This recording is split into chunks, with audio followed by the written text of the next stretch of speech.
রাতের বৃষ্টিতে ভেজা পাহাড়ি পথ, চারিদিকে ঘন জঙ্গল, মাথার উপরে বিশাল গাছ, আর ভেতর থেকে ভেসে আসছে অদ্ভুত সব শব্দ। শ্রীমঙ্গলের এই গহীন অরণ্যের ভেতর আজ আমরা বের হয়েছি এক অন্যরকম ঠিকানার উদ্দেশ্যে। বাল্যবন্ধু এক মন্ত্রীর বাড়ি, যেখানে পৌঁছাতে হলে পার হতে হয় পাহাড়ি রাস্তা, ছড়া আর নির্জন বনপথ। আজকের এই যাত্রায় থাকবে রোমাঞ্চ, অজানা সংস্কৃতির গল্প আর জঙ্গলের নিঃশ্বাস ছুঁয়ে দেখার অভিজ্ঞতা। দর্শক, চ্যানেলটি সাবস্ক্রাইব করে চলুন ঢুকি বনের গভীরে।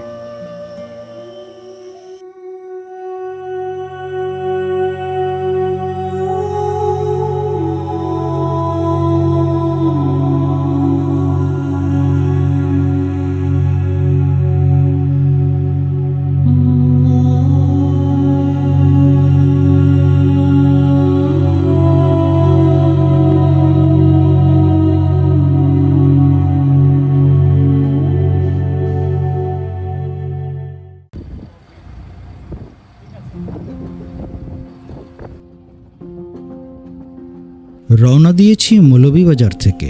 শ্রীমঙ্গল পার হয়ে যাচ্ছি লাওয়াছড়া জাতীয় উদ্যানের দিকে। উদ্যানের ভেতরে বিশেষ পারমিশন ছাড়া যানবাহন চলাচল নিষিদ্ধ থাকলেও মন্ত্রীর অতিথি হিসেবে আমরা ছিলাম সেক্ষেত্রে ব্যতিক্রম।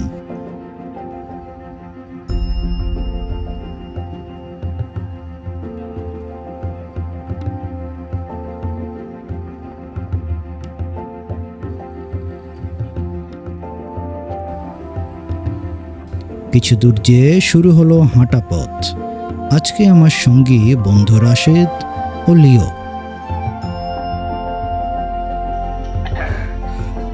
এটা ছড়া পার হতে হবে। এই ছড়াগুলোর কারণেই এই বনটার নাম কিন্তু লাউয়াছড়া।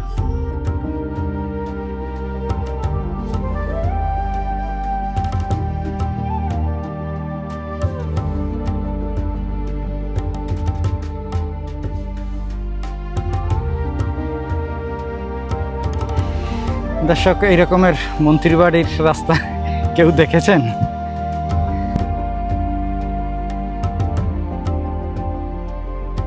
একটা খেলার মাঠ আছে, চমৎকার।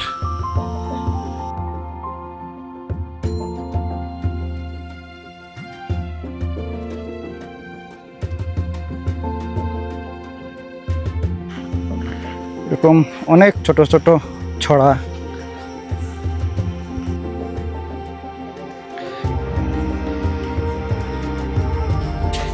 আমরা লাউয়াছড়া খাসিয়াপুঞ্জির একদম কাছে চলে আসছি। দেখি আমাদের মন্ত্রী মশাই কোথায় আছে।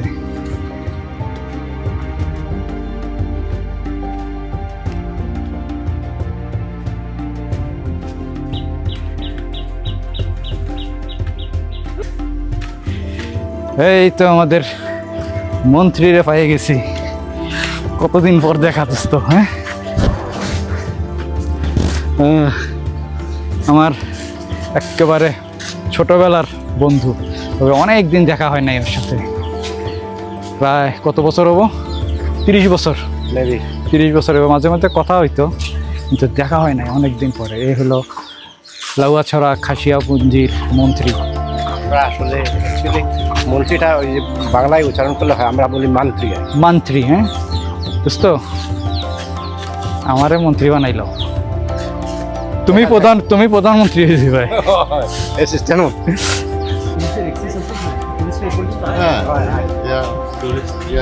টুরিস্টরা তো এ পর্যন্ত আসতেছে, দেখতেছি।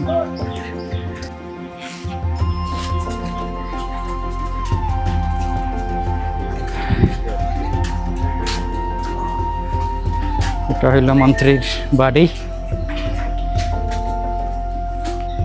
কারেন্ট নাই বা কারেন্ট নাই, সমস্যা নাই, এমনি হ্যাঁ এমনি বাতাস আছে। মন্ত্রীর বাড়িতে আসতেই লেবুর শরবত, দারুণ রিফ্রেশিং। ফ্যামিলি কতগুলো আছে খাসিয়া ফ্যামিলি? এখানে মোট 30টা খাসি ফ্যামিলি। 30টা। এই 30 ফ্যামিলির মন্ত্রী তুমি? হ্যাঁ, তুমি শরম পাই যায়নি? হ্যাঁ, মন্ত্রী কইতে শরম পাওনি? না, কিসের শরম? কোনো সরম নাই। আচ্ছা, ওই যে আমরা লগে রঞ্জন ছিল না, রঞ্জন পাত্র এক হলো ভালো ফুটবল খেলতো, আর তার হাতের লেখা খুব সুন্দর আছিল। তোমার আর ওই ইয়ের রঞ্জনের দুইজনের হাতের লেখা খুব সুন্দর আছিল। এটা মনে হয় তোমাদের গির্জা না? আয়া ঢুকবাই না ভিতরে? এটা হচ্ছে লাউয়াছড়া প্রেসবিটারিয়ান চার্চ। আয়া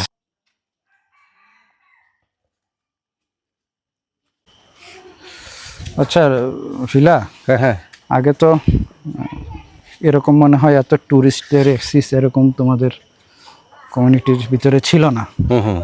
এখন তো দেখতেছি ট্যুরিস্টরা বেশ তোমাদের ইতে, সেক্ষেত্রে তোমাদের কোনো ডিস্টারবেন্স কি হয়? অ্যাকচুয়ালি আগে ঠিক কইছো, যেটা আসলে আগে এরকম টুরিস্টের এত সমাগম ছিল না, কিন্তু মনে করে লাউয়াছড়া ন্যাশনাল পার্কটা ঘোষণা হওয়ার পর থেকেই এখন যেহেতু হয়, তখন থেকে ওই যে টিকিটের ব্যবস্থা করে টুরিস্টদেরকে এখানে আসার সুযোগ করে দেওয়া হয়েছে আর কি। তো প্রথম অবস্থায় আমরা খুবই মানে ডিস্টার্ব ফিল করতাম, কিন্তু যত দিন যায় ততদিন মানে আমরা ওইটার সঙ্গে অভ্যস্ত হয়ে গেছি আর কি। বুঝছি। ও হেরো, ও হেরো,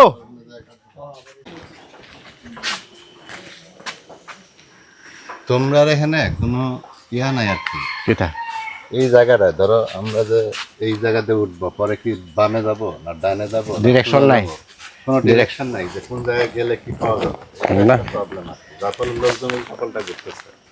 তো জায়গা আমরা এখন খাড়া একটা সিঁড়ি বেয়ে নামতেছি। আমরা এখন এই কোন দিকে যাইতেছি?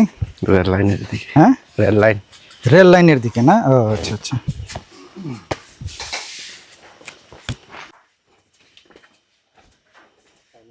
টানা বৃষ্টি হইলে তো মাটিটা নরম হয়ে যায়, আস্তে আস্তে ধসে যায়। আমার এখানে হয়েছে না এখনো, তবে আমাদের এরকম বেশ কিছু জঙ্গলের খাসি মতো। পুঁজিতে এরকম হয়েছে। আর এই এলাকায় তো ঢল যখন বৃষ্টি যখন শুরু হয় তখন তো দিনে রাতে চলতে থাকে সমান। এই রাস্তায় কাছে কেমন? এই রাস্তায় কিন্তু বাইক চালাই যায় আমি। অনেক লটকন ধরছে। আরে এটা ওইখানেটা আরো বেশি, লটকনে এখানেও ভরা। আছে, ওইখানেও আছে, অনেকগুলো আছে। এই লটকন গুলা কি মিষ্টি হয়? হ্যাঁ মিষ্টি, হ্যাঁ মিষ্টি হয় না? অবশ্যই। কবে পাকবো? এদিকে বনের সাউন্ডটা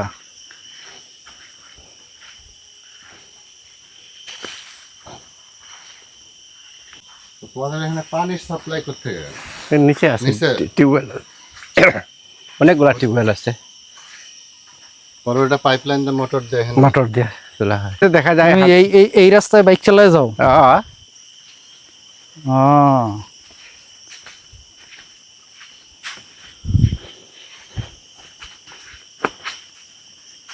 দর্শক, এটাও কিন্তু লাউয়াছড়া বনায়নেরই অংশ। তবে এসব জায়গায় সাধারণত সাধারণ দর্শনার্থীরা আসতে পারে না। এটা আমার বন্ধুর সাথে থাকায় আমরা এই রাস্তাগুলো দিয়ে হাঁটতে পারতেছি। এখানে কইছি রাখতে সাইকেল আইও। এই যে আরেকজন এই যে বাইক নিয়ে এখানে আসছে। এই যে ফিলা, এই ট্রেলটা দেখা তো মনে হইতেছে এদিক দিয়ে মনে হয় ছড়া পানির মতো পানি যায়, তাই না?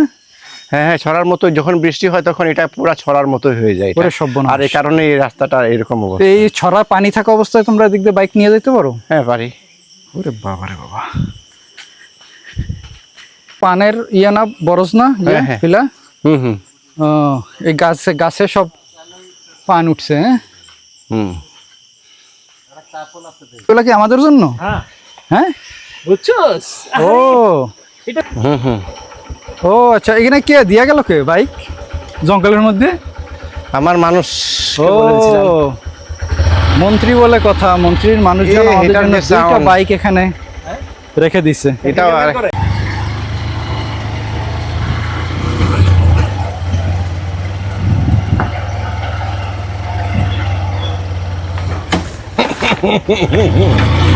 দেখিও রে ভাই।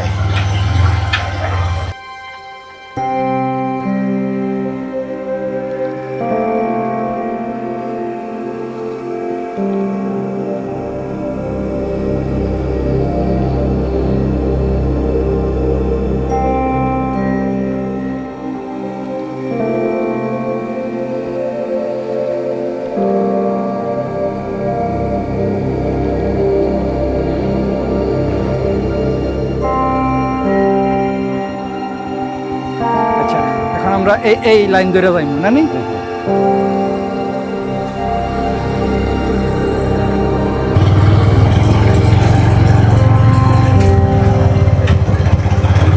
ঢাকা থেকে যে ট্রেনগুলো আসে দর্শক, এই রেল লাইন ধরেই কিন্তু লোহাছড়ার ভিতর দিয়ে যায়।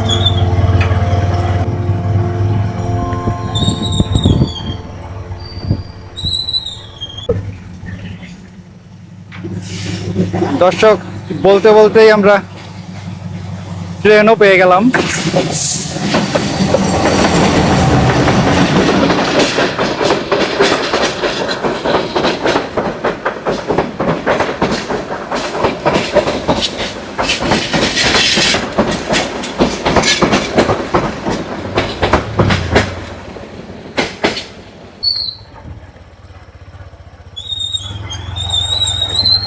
বাস, এটার নাম হচ্ছে কাটাবড়ুয়া না? হ্যাঁ। ওকে, এটা একটা লেবু বাগান। এই যে এদিকে একটা চা বাগান, এই যে চা বাগানের ভিতর দিকে আমরা এখন ঢুকতেছি।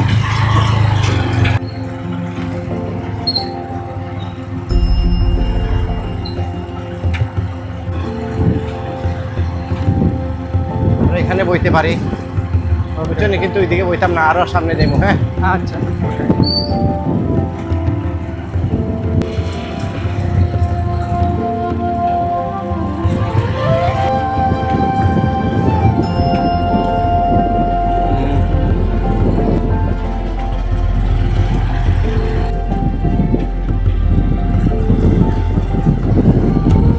এখান থেকে আমটুগুলো পারি আর দেখা গেছে।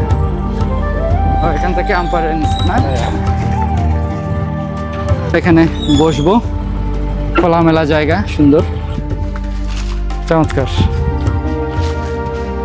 ও, আমি অনেক দিন পরে আইলাম এদিকে। এখানে তো টিউবওয়েলও আছে দেখা যায়। হ্যাঁ, হ্যাঁ,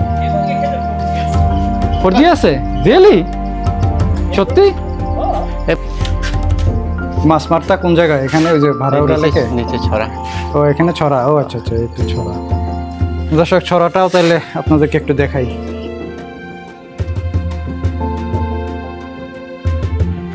এই ছড়াটা এত সুন্দর, তাই নামার লোভ সামলাইতে পারলাম না।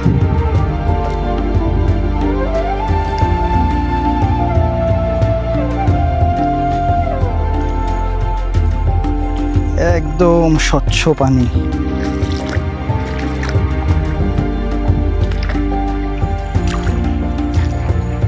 ছড়া ধরে আর একটু সামনের দিকে যাই, দেখি কি আছে। এত সুন্দর ছড়া, এখানে একদম যে পাথরের মতো হয়ে গেছে।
চা বাগান থেকে বের হতে হতে মোটামুটি সন্ধে হয়ে আসছে।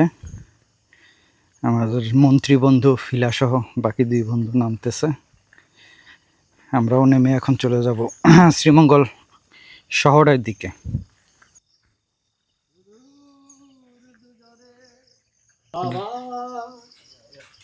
এলো যে সন্ধ্যা,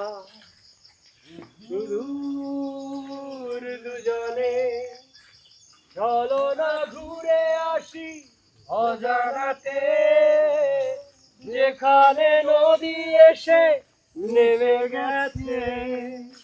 আমরা রেল লাইনটা পার হয়ে এখানে একটু অপেক্ষা করছি, কারণ আমরা তো চলে যাব শ্রীমঙ্গল থেকে মৌলভীবাজারে। সো আমাদের বন্ধু ফিলার আরেকটা বাইক নিয়ে আসার জন্য তো আরেকজন লাগবে লোক। সো ওই লোকটা আসবে, এখানে আসলে পরে আমরা আবার রওনা দেব। লাউয়াছড়া এর আগে অনেকবার এসেছি, কিন্তু আসলে রাতের বেলা কেমন লাগে এটা কখনো ফিল করা হয় নাই। দর্শক, এই দেখুন রাতের বেলা লাউয়াছড়া কেমন দেখতে। অন্ধকার হয়ে গেছে। আমরা এখন লাউয়াছড়ার ভিতর থেকে চলে যাব ভাড়াউড়া বাগানের দিকে, চা বাগানের দিকে। ওখান থেকে আমরা শ্রীমঙ্গল থেকে চলে যাব মৌলভীবাজারে।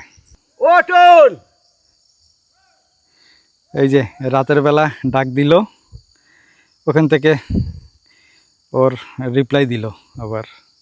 এটা হলো সিস্টেম।